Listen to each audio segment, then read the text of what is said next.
여러분께 고백드릴 것이 있습니다. 사실 사사기 강해를 시작한 지난 작년 8월이죠. 작년 8월 이후로 줄곧 제 마음속에 오늘이 오지 않았으면 하는 마음이 사실 있었습니다.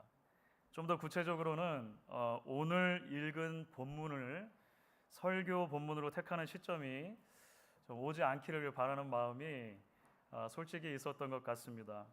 읽어드린 본문 내용을 여러분들도 듣고 눈으로 보셨으니 그 이유를 짐작하실 수 있으리라 생각을 합니다. 사실 오늘 함께 우리가 읽은 이야기는 읽는 내내 우리의 마음을 무척이나 불편하게 합니다. 벌어진 사건의 성격으로 보나 그 사건을 묘사하는 성경의 그 묘사 강도로 보나 만약에 오늘 우리가 읽은 이 이야기를 오늘날 영화로 만든다면 청소년 관람 불가 혹은 R 등급을 받을 것이 거의 분명합니다. R 등급을 먹여놓고 아마 옆에는 이런 설명이 붙을지도 모르겠습니다. 어두운 주제, 집단 성폭행, 폭력, 살인, 시체 훼손, 피투성이 장면. 그래서 다니엘 블록이라고 하는 구약학자가 이 사사기를 주석하다가 이 대목에서 그런 설명을 덧붙입니다. 여기 기록된 이야기는 사사기 전체 혹은 성경 전체에서 가장 기괴하고 가장 역겨운 이야기다. 여러분, 그래서 우리가 오늘 말씀을 이제 함께 묵상하면서 근본적인 질문을 던지지 않을 수 없는 것 같습니다. 도대체 왜 이런 이야기가 성경에 기록되어 있는가라고 하는 질문이죠. 도대체 왜 이런 비참하고 비극적이고 참혹한 이야기가 성경에 기록이 되어 있는가? 그리고 이 이야기를 성경 전체 맥락 안에 두고 볼 때 우리가 건져 올릴 수 있는 메시지는 무엇인가? 우리가 한번 생각을 해보아야 할 것 같습니다. 오늘 읽은 본문 이야기는 자연스럽게 지난주 이야기에서 이어지죠. 지난주 이야기를 기억해 보시면 한 레위인 그리고 그 첩이 등장인물로 나왔습니다. 일종의 부부싸움이 있었고요. 그 첩이 친정으로 돌아가서 넉 달 동안을 돌아오지 않았습니다. 그러니까 넉 달이 지난 시점에서 그 레위인이 이제 첩을 찾기 위해서 장인의 집으로 가죠. 환대를 받으면서도 뭔가는 좀 불편한 4일이 지나갔었습니다. 그렇죠? 5일째 되던 날도 장인은 하루를 더 머물러 가라 이렇게 그 레위인에게 이야기를 했는데 그 요청에도 불구하고 늦은 오후 시간에 이제 이 레위인이 자신의 일행을 거느리고 이제 집을 떠나는 것을 그 장인의 집을 떠나는 것을 보았습니다. 에브라임 산지, 그러니까 레위인의 집까지 가려면 아직 길이 먼데 이미 해가 기울죠. 하룻밤 묵을 곳이 필요했던 레위인 일행이 가까이에 여부스라고 하는 도시가 있음에도 불구하고 조금 더 걸어서 기브아라고 하는 도시까지 갑니다. 그러니까 여부스는 이방 사람들에게 속한 땅이었고 기브아라고 하는 것은 이스라엘 민족 형제 지파, 그러니까 베냐민 지파에 속한 땅이었기 때문입니다. 하지만 이 형제들의 환대를 바라고 이제 기브아로 향했던 이들의 기대가 곧 속절없이 무너지게 되죠. 그 성 사람 중에 아무도 그들에게 관심을 가지 않는 거예요. 그러니까 당시 환대 문화로 미루어 보면 굉장히 이상한 일이 일어났다는 이야기를 지난주에 드렸습니다. 성읍 광장에 그냥 주저앉아 있는데 아무도 그들을 거들떠보지 않았습니다. 불행 중 다행이죠. 그 성의 한 노인이 저녁 늦게까지 밭에서 일을 하다가 돌아오는 길에 그들을 보았습니다. 낯선 이들에게 이 노인이 다가갔죠. 그리고 자신의 집으로 초대해서 어쨌든 그들을 극진하게 대접하게 됩니다. 잃어버렸던 환대가 잠시 회복되는 순간이에요. 잠시 따뜻함이 깃드는 그런 순간입니다. 그런데 이제 오늘 우리가 함께 읽은 본문의 이야기로 바로 넘어오게 되는데요. 그들의 편안한 쉼이 곧 회방을 받게 됩니다.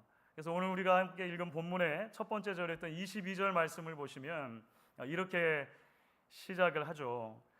그들이 마음을 즐겁게 할 때에 그 성읍에 불량배들이 그 집을 에워싸고 문을 두들기며 집 주인 노인에게 말하여 이르되 내 집에 들어온 사람을 끌어내라 우리가 그와 관계하리라 하니. 그 성읍에 불량배들 그룹이 있었나 봐요. 그 불량배들이 이제 이 집으로 몰려왔다는 것입니다. 그 수가 상당했던 것 같아요. 집을 에워쌌습니다. 그러니까 레위인 일행이 그 성읍의 광장에서 할 일 없이 있을 때는 아무도 거들떠보지 않았잖아요. 어디 있었던지도 모르는 사람들인데 밤중이 깊어졌을 때 그 집을 찾아와요. 그들은 정확하게 낯선 이들이 이 노인의 집에 묵고 있다는 것을 알았습니다. 그래서 그 사람 한 사람을 지목하는데 그 레위인을 말하는 거예요. 그 레위인을 끌어내라 우리가 관계하겠다 이렇게 말한 것입니다. 관계하겠다는 게 무슨 말일까요? 그렇습니다. 성적으로 폭행하겠다는 말이에요. 기가 막힌 일이 벌어지는 것이죠. 기가 막힌 일이 벌어집니다. 그런데 여러분 이어지는 이야기는 더 기가 막힙니다. 차마 일일이 언급하는 것이 곤혹스러울 정도의 일들이 연속적으로 쏟아집니다. 노인이 레위인을 보호하겠다고 하는 명목으로 자신의 처녀 딸과 레위인의 첩을 불량배들에 내주겠다라고 제안해요. 이게 무슨 말입니까 도대체? 그렇죠? 어쨌든 결국 그 첩이 붙들려 나갑니다. 아마 레위인이 강압적으로 떠밀었던 것 같아요. 문장의 구조를 보면 거의 그렇게 추측이 됩니다. 불량배들이 밤새도록 그녀를 욕보이게 되죠. 난폭하고 이 잔혹한 상황에서 여인을 보호하거나 구하려는 이가 아무도 없습니다. 이 폭력적이고 무서운 밤이 지나고 새벽녘에 겨우겨우 이 여인은 그 집까지 와요. 하지만 문을 두드릴 기력조차 없는 거예요. 27절을 보면 아침에 그 여인의 두 손이 문지방에 닿아 있었다 이렇게 돼 있어요. 너무 가슴이 아릴 만큼 슬프고 안타까운 장면이죠. 들어가고 싶으면 못 들어가는 거죠. 그 집 안과 밖이 단절되고 있지 않습니까? 아침 일찍이 그 레위인이 밤새 어떻게 잠을 잘 수 있었는지 모르겠어요. 어쨌든 아침에 일찍이 레위인이 문을 열고 보는데 그렇게 여인이 엎드려져 있죠. 이 레위인이 보여주는 행동은 정말 비인간적입니다. 이 레위인은 여인을 보고 그냥 이렇게만 말을 던져요. 일어나라, 우리가 떠나가자. Get up. We need to get going. 히브리 원어로 하면 두 단어밖에 안 돼요. 사실 이 두 단어. 너무 비인간적이죠. 아무 대답이 없자 마치 짐짝을 싣듯이 그 여인을 나귀에 태우고 집으로 갑니다. 이후 벌어진 일 더 충격적이죠. 레위인이 자기 집에 돌아가서 칼을 들고 이 여인을 토막을 냈다는 거예요. 시신을 12덩이로 나눠서 이스라엘 각 지파에게로 흩어 보냈다는 것입니다. 이것은 사실 고대 세계에서 전쟁을 위해서 군사를 모을 때 짐승을 잡아서 짐승의 각을 뜨고 그 짐승의 각 뜬 일부분들을 각 나라에 있는 각 지역을 보내서 군사를 소집할 때 일반적으로 사용하던 관습이었습니다. 사무엘상을 보시면 사실 사울 왕이 블레셋과의 전쟁을 앞두고서 소를 잡아서 소를 각을 뜨고 이스라엘 각 지파로 보내 불러 모았다는 기록이 있어요. 그 당시에 관습이라고 생각하시면 돼요. 다음 장 이제 우리가 앞으로 살펴볼 장을 보시면 레위인이 그렇게 해서 이스라엘 지파들을 불러 모으죠. 그리고 베냐민 지파를 응징하는 대대적인 전쟁을 벌이게 됩니다. 자, 주 안에 사랑하는 여러분, 사실 이 안타까운 이야기를 가지고 나눌 수 있는 주제들이 많이 있을 것 같아요. 실제적으로 역사적으로 보면 성경 해석의 역사에서 이 본문에서 어떤 사람들은 동성애라고 하는 주제를 꺼내 들기도 했습니다. 여성의 권리라고 하는 주제를 꺼내 들기도 했습니다. 가부장 제도와 남성 우월주의를 비판하는 그러한 글들도 굉장히 사실은 많이 있습니다. 그런데 조금 조심스럽지만 사실 이런 다양한 주제들은 격가지 주제들이라고 말할 수 있을 거예요. 사사기 전체가 우리에게 전하려고 하는 메시지의 핵심을 놓치는 것이 되겠죠. 자, 여러분 우리가 구약 성경의 사사기라고 하는 책을 처음부터 쭉 읽어왔습니다. 여러분 사사기는 타락 이후에 죄로 인해 무너진 이 세상의 참상을 우리에게 고스란히 전해줍니다. 하나님과의 관계가 파괴된 채 살아갈 때 우리가 얼마나 자기 자신과의 관계에 있어서, 이웃과의 관계에 있어서, 이 세상과의 관계에 있어서 무너진 채로 살아갈 수밖에 없는가를 사사기는 우리에게 드러내 주었어요. 그래서 사사기의 핵심 구절을 우리가 말한다면 사실 사사기 17장 6절에서 이미 살펴보았고, 사사기의 가장 마지막 구절이 되는 21장 25절, 두 동일한 어구가 반복되는데 바로 이 구절이 되겠죠. 그때에 이스라엘에 왕이 없으므로 사람이 각기 자기의 소견에 옳은 대로 행하였더라. 제가 좋아하는 한국 작가 중에 김훈 작가라는 분이 있는데, 김훈 작가가 한 수필 집에서 이런 말을 한 적이 있습니다. 그림이 삶보다 더 아름다울 수는 있겠지만 삶보다 더 무거울 수는 없을 터이다. 삶은 그림보다 무겁고 그림보다 절박하고 그림보다 힘들다. 그리고 삶은 그림보다 초라하다. 그림보다 꾀죄죄하고 그림과는 비교할 수 없이 훼손되어 있는 것이 삶의 올바른 풍경이다. 이렇게 이야기를 해요. 탁월한 관찰이라고 생각이 됩니다. 아마 김훈 작가가 말한 이 그림이라고 하는 것에 오늘날 우리의 이제 컨텍스트를 조금 더 덧입힌다면 뭐 페이스북이라든지 인스타그램이라든지 SNS 같이 포함시켜서 말할 수도 있을 것 같아요. 얼마 전 한 성도님이 제게 말씀하신 게 있는데, 페이스북이나 인스타그램 같은 걸 보면 모든 사람이 다 행복해 보인다는 거예요. 나만 빼고. 그렇죠? 다 맛있는 거 먹고 사진 올리니까, 다 맛있는 거 먹고 다 좋은 옷 입고 멋진 건 여행하고, 그러니까 나만 빼고 다 잘 사는 것 같고 나만 빼고 다 이상적인 생활을 하는 것처럼 그런 일부만 보여주는 그림을 접하면 그렇다는 것이죠. 그런데 우리는 다 잘 알고 있습니다. 현실은 그렇지 않아요. 현실은 시궁창 같을 때가 많습니다. 현실은 한숨 쉴 일투성이입니다. 마음먹은 대로 풀리지 않는 일투성이죠. 온갖 불협화음들로 가득 찬 것이 우리의 인생입니다. 그렇기 때문에 저는 오늘 성경 이야기를 읽으면서 먼저 가장 기본적인 이 메시지를 기억하고 붙드는 것이 필요하다 생각합니다. 성경은 죄로 인해 무너진 세상의 모습을 감추거나 미화하려고 하지 않고 그것을 있는 그대로 보여준다는 것입니다. 초라하고 꾀죄죄하고 훼손되어져 있는 타락의 영향 아래 있는 인생의 모습을 그대로 보여줘요. 여러분, 그래서 성경은 디즈니판 동화가 아닙니다. 여러분, 혹시 아이들이 읽는 동화, 여러분 어렸을 때 읽으셨던 그 옛날 동화들 있잖아요. 그 원전 동화를 나중에 어른이 돼서 또 읽어보신 적 있으십니까? 놀랍게도 우리가 어렸을 때 읽었던 그 동화들이 원전, 뭐 콩쥐팥쥐 이야기나 장화홍련 같은 우리 전래동화도 그렇고요. 신데렐라, 백설공주, 인어공주 같은 서양 전래동화도 마찬가지입니다. 어른이 돼서 읽어보면 충격적일 만큼 잔혹하고 무서운 이야기들이 사실 그대로 서술되어 있습니다.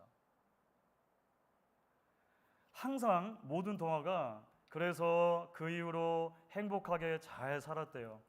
They lived happily ever after. 이렇게 끝나지 않아요. 원래 인어공주 이야기도 굉장히 비극적입니다. 마지막을 보시면. 여러분, 왜 그럴까요? 아이들이 읽는 동화잖아요. 왜 그럴까요? 여러분, 그게 삶이기 때문이죠. 그게 인생이기 때문입니다. 그런 모든 불편한 이야기들을 다 걷어내고 아름답고 행복한 것만 남긴 것이 사실 헐리우드판의 디즈니 만화들이죠. 아이들이 이거 보면 안 되지 않을까? 이렇게 아마 어른들이 자의로 판단했던 것 같아요. 여러분, 그래서 우리는 오늘 사사기의 참혹하고 충격적인 이야기를 통해서 결국은 죄의 실체를 마주대하지 않을 수 없습니다. 여러분, 오늘 말씀을 보시면 등장인물들 중에 어느 하나 제대로 된 이들이 없어요. 무정하고 무심한 레위인, 사실 큰 문제죠. 큰 문제입니다. 결국에는 어이없는 호의를 베풀고 마는 이 노인도 문제가 돼요. 우리가 지난주 이야기까지만 해도 그래도 19장 이야기 중에 가장 제대로 된 호의를 베풀지 않았습니까? 오늘 말씀을 보면 우리의 기대가 여지없이 무너집니다. 애초에 환대를 잃어버린 기부화성 사람들도 문제이고요. 폭력과 힘의 원리로 약자를 짓밟은 불량배들도 문제예요.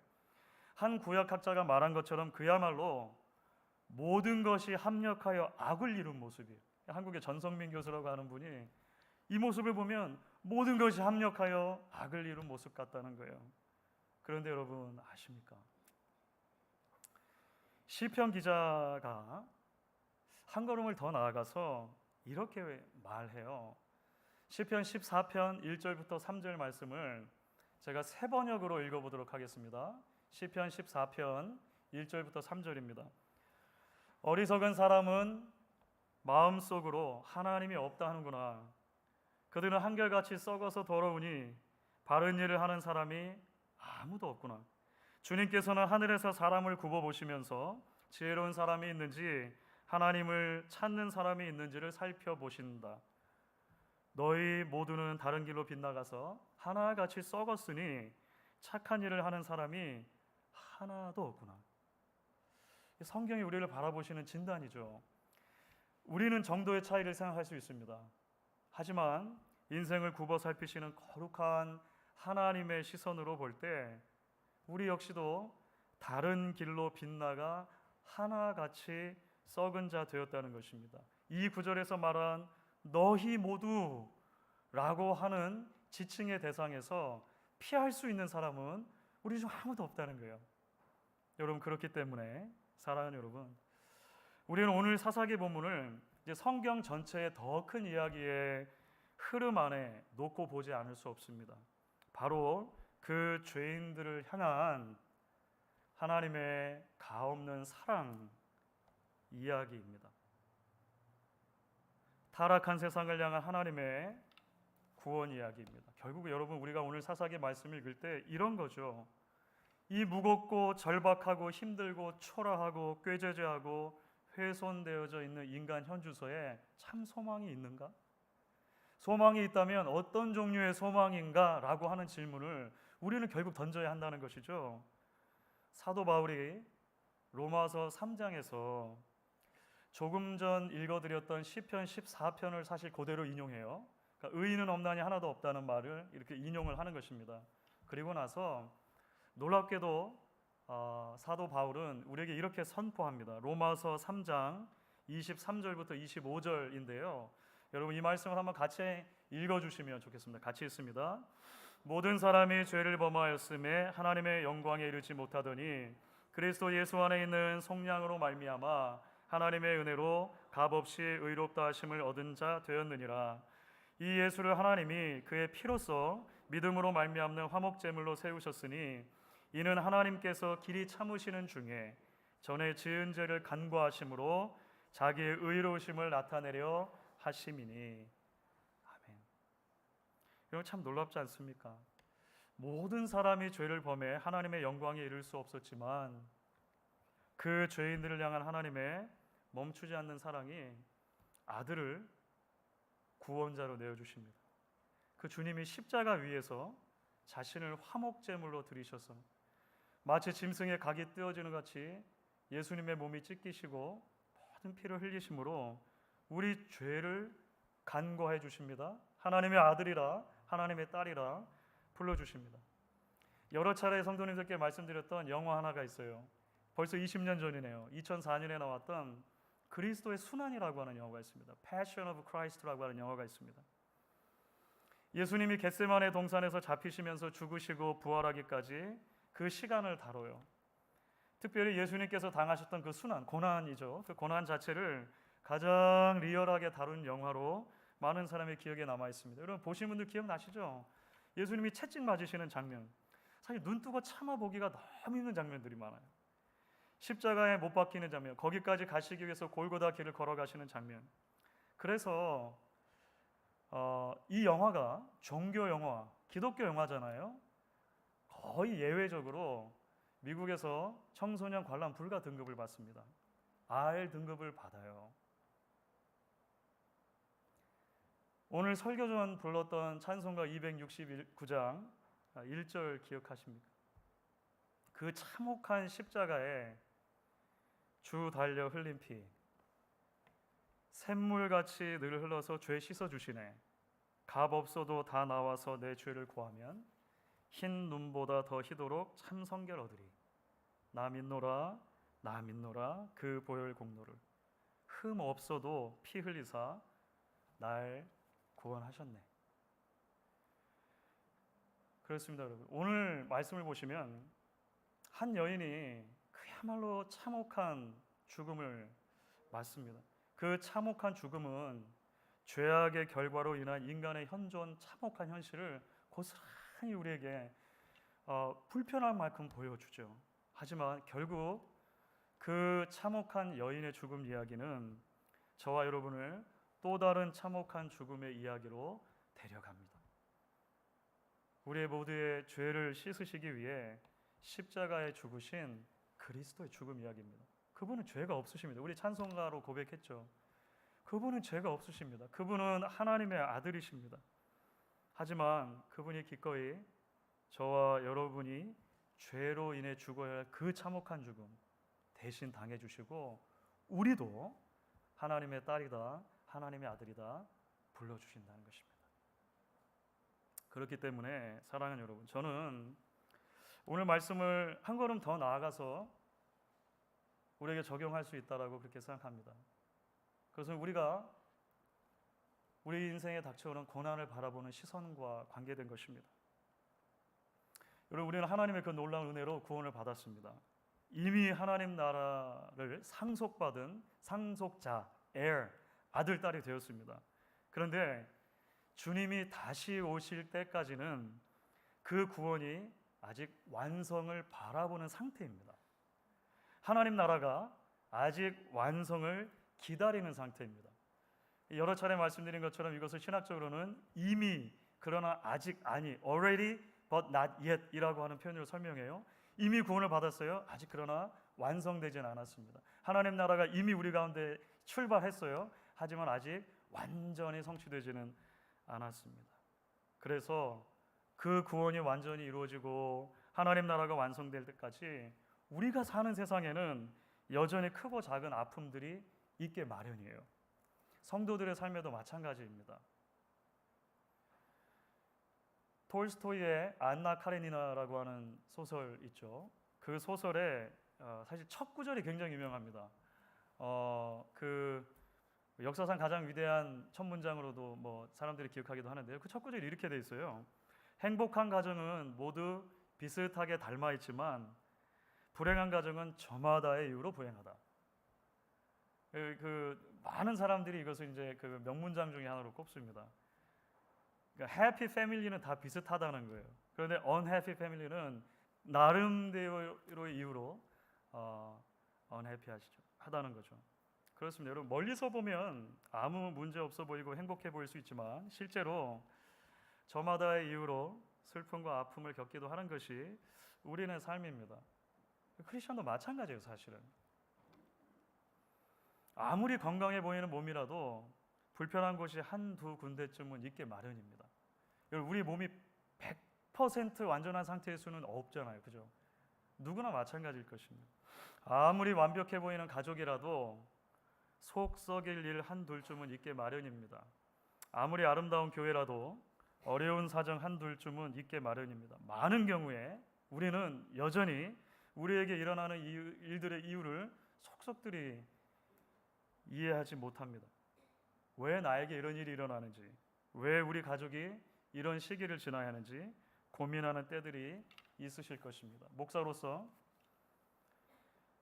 예상치 못한 기막힌 일들을 당한 성도를 신방할 때나 특별히 어두운 영적인 침체 시기를 지나는 성도님들을 신방하고 만나 뵐 때 목사이지만 저 역시 적절한 위로의 말들을 발견하지 못할 때가 너무 많습니다. 안타까워서 함께 울고 함께 그 자리 곁에 있고 함께 손을 잡아주는 것 외에 별로 할 수 있는 일이 없을 때도 사실은 굉장히 많은 것 같아요. 하지만 사랑하는 여러분, 그럼에도 불구하고 그렇기 때문에 더욱 우리는 하나님의 약속을 붙들지 않을 수 없는 것입니다. 로마서 8장 28절 말씀, 여러분 같이 한번 한 목소리로 읽어주시면 좋겠습니다. 같이 읽습니다. 우리가 알거니와 하나님을 사랑하는 자 곧 그의 뜻대로 부르심을 입은 자들에게는 모든 것이 합력하여 선을 이루느니라. 사사기 이야기는 인간이 할 수 있는 최선은 모든 것이 합력하여 악을 이루는 것이다라고 말해요. 그런데 죄인을 사랑하셔서 아들까지 내어주신 아버지 하나님께서는 오늘 우리에게 약속하시는 것입니다. 내가 사랑하는 자 곧 내 뜻대로 부른 자들에게는 모든 것이 합력하여 선을 이루도록 해 주겠다는 것입니다.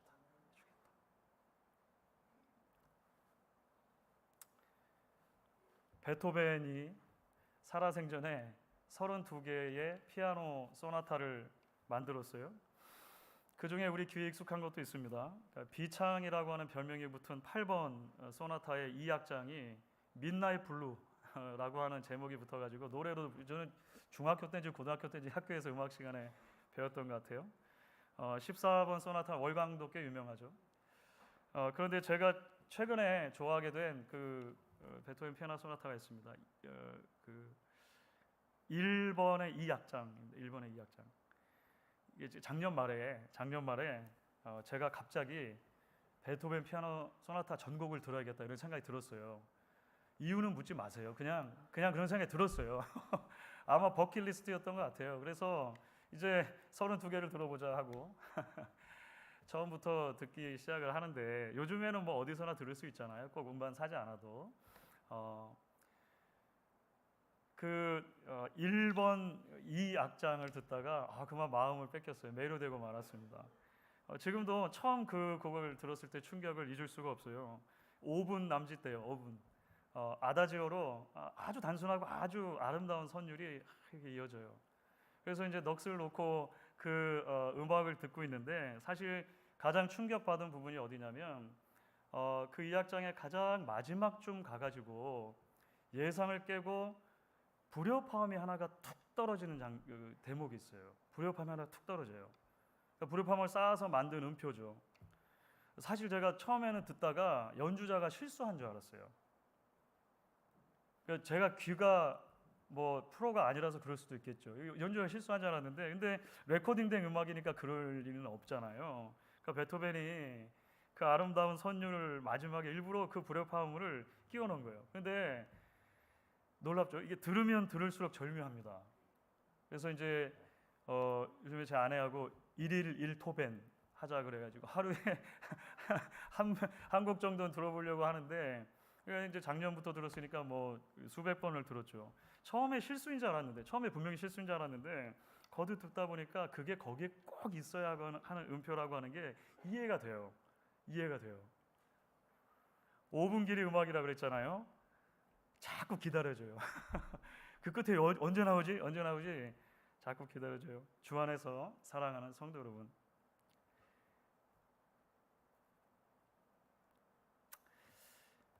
하나님이 적어 놓으신 여러분의 인생이라는 악보에 필요 없는 음표는 없습니다. 불협화음처럼 보이고 때로 우리의 작은 머리와 가슴으로 다 이해하지 못하는 그 순간들이 가장 아름답고 가장 찬란한 순간일 수 있습니다. 우리는 하나님 앞에 부름받는 그날까지는 이미와 아직 아니 사이를 살아갑니다. 순례자입니다. 본향을 바라보며 이 땅에 발딛고 사는 순례자인 저와 여러분을 부르시는 하나님의 부르심이 있음을 기억하고 매일매일을 믿음으로 그 길 걸어가기를 결단하는 저와 여러분 되실 수 있기를 주의 이름으로 축원하겠습니다.